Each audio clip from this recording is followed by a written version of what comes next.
Oo. Ano ginagawa dito?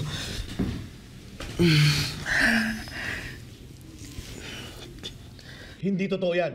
Ang sabihin mo, sumama ka sa lalaki mo. Hindi ko na kasi kaya, Steve. Alam ng Diyos na gusto kong kunin yung anak ko.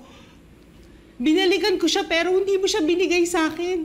Hanggang tuluyan ako kinasuklaman ng bata. Umalis ako kasi hindi ko na kayang paulit-ulit mo kung sinasaktan.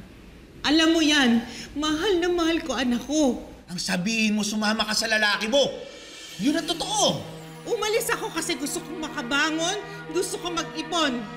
Para pagbalik ko, pwede kong kunin si Stephen sa'yo. At nagawa ko yon. Kung nakilala ko si Michael, hindi man kami nagkaroon ng relasyon kasi ang importante sa akin doon, makuha ko yung anak ko. Pero anong ginawa mo? Ang sama-sama mo kasi nilayo mo siya sa akin. Alam mo, mahal na mahal kong anak ko. No.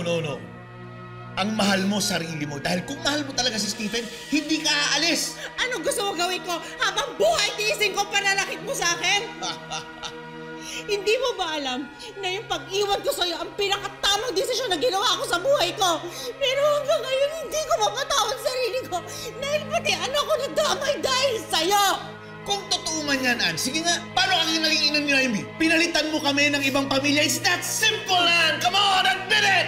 Hindi kasi ganun yun eh. Tinakot mo ako nung sinabi ko sa'yo kukunin ko si Stephen. Si Michael lang ang naging karamay ko ng mga panahon na yon.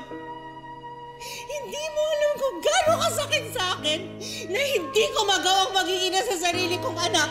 Lahat yun dahil sa'yo! Dahil sa'yo! Kaya huwag mo akong susumbatan dahil hindi mo alam kahit katitig ko anong paghihirap ang pinagdaanan ko! Tama na!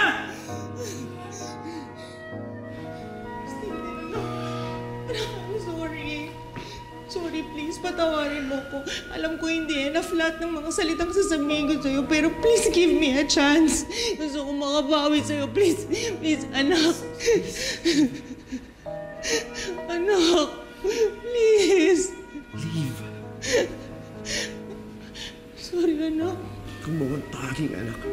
Mahal na mahal ko, huwag mong kakalimutan yun. Tama na.